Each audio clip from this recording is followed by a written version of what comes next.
Assalamualaikum warahmatullahi wabarakatuh. Salam sejahtera untuk kita semua. Shalom, Om Swastiastu, Namo Buddhaya, salam kebajikan. Salam Sobat Religi.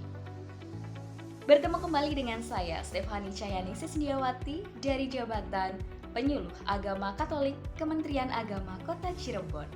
Saya ingin menyampaikan hasil resume terkait dengan materi yang telah disampaikan oleh Ibu Dr. Hajah Irma Janapa Bulo MPD terkait dengan kesiapsiagaan dan contoh tata tempat kegiatan resmi sikap perilaku bela negara.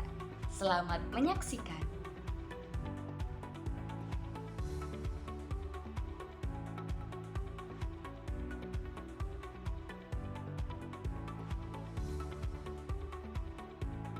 Untuk kita lebih mengenal mengenai kesiapsiagaan, mari kita lihat dari peraturan yang tercantum di Undang-Undang Dasar Negara Republik Indonesia tahun 1945, pasal 27 ayat 3 dan pasal 30 ayat 1.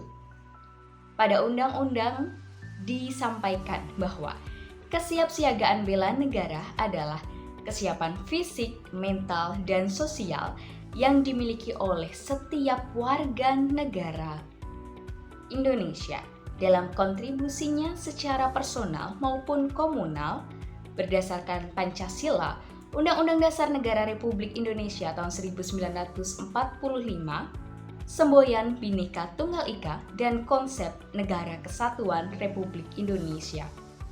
Dalam menghadapi berbagai dinamika dan juga situasi, perasaan memiliki bangsa ini merupakan kewajiban setiap warga negara Indonesia supaya dapat cinta tanah air dengan segenap hati sehingga mendorong kesadaran untuk menjaga, merawat, dan menjamin kemanusiaan.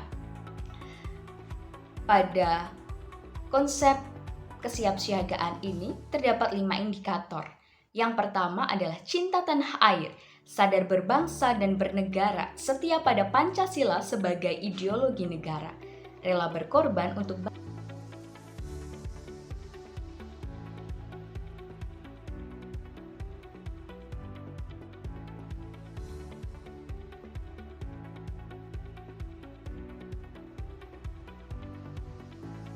dalam membangun kesiapsiagaan. Pelatihan dasar CPNS tahun 2025 ini mengintegrasikan 4 poin. Yang pertama adalah wawasan kebangsaan dan analisis isu kontemporer sebagai bekal dalam semangat berakhlak. Kedua, kemampuan awal bela negara. Ketiga, keprotokolan. Dan keempat, membangun super team melalui berbagai macam acara yang dirancang oleh BDK Bandung.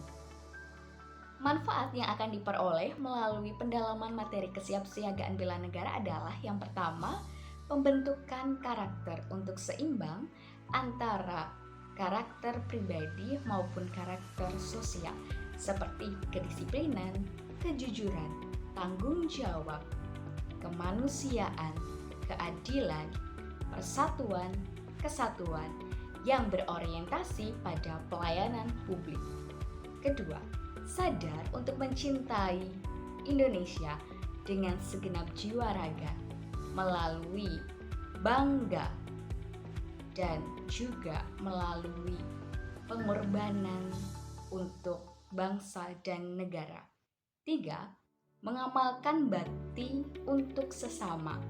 Keempat, memunculkan benih-benih perjuangan bangsa untuk mencapai cita-cita luhur bangsa dan tujuan visioner bangsa Indonesia. Untuk dapat mencapai kesiapsiagaan bela negara, kondisi kesehatan dan juga kondisi kesiapan perlu untuk diupayakan. Kesiapsiagaan jasmani dan mental serta kebugaran jasmani dan mental merupakan kemampuan tubuh secara fisiologi dan psikis untuk menghadapi beberapa kondisi di lingkungan. Contoh di lingkungan kerja atau di lingkungan masyarakat serta kondisi lingkungan kita sehari-hari. Untuk dapat bugar secara jasmani, kita dapat melakukan yang pertama, lari selama 12 menit atau sesuai dengan kemampuan serta kondisi tubuh. Yang kedua, pull up, Ketiga, chinning untuk perempuan, sit up, push up, shuttle run, dan juga berenang sesuai dengan kondisi tubuh. Dengan bugar secara jasmani, kita bisa hadir membersamai masyarakat dan kita dapat melaksanakan tugas dengan baik. Tugas kita sebagai seorang ASN yang berorientasi pada pelayanan publik. Selain itu, kesehatan serta kesiapan mental menyangkut dengan kondisi psikis. Untuk dapat melayani orang lain, kita perlu mengenal diri kita sendiri. Untuk dapat mengenal diri kita sendiri, kita perlu menyadari dan mengenal emosi yang terjadi dalam diri kita. Kedua, journaling atau menulis buku harian. Ketiga, memahami tubuh. Keempat, berpikir sebelum bertindak dan memahami serta mendalami masalah. Mengapa? Karena untuk hadir di tengah masyarakat, kita perlu menyiapkan kestabilan diri.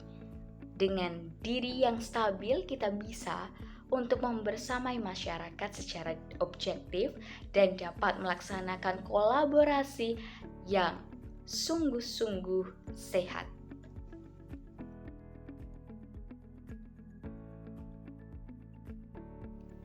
Menurut Undang-Undang Nomor 9 Tahun 2010, keprotokolan adalah serangkaian kegiatan yang berkaitan dengan aturan dalam acara kenegaraan atau acara resmi yang meliputi tata tempat, tata upacara, dan tata penghormatan sebagai bentuk penghormatan kepada seseorang sesuai dengan jabatan atau kedudukannya dalam negara, pemerintahan, atau masyarakat.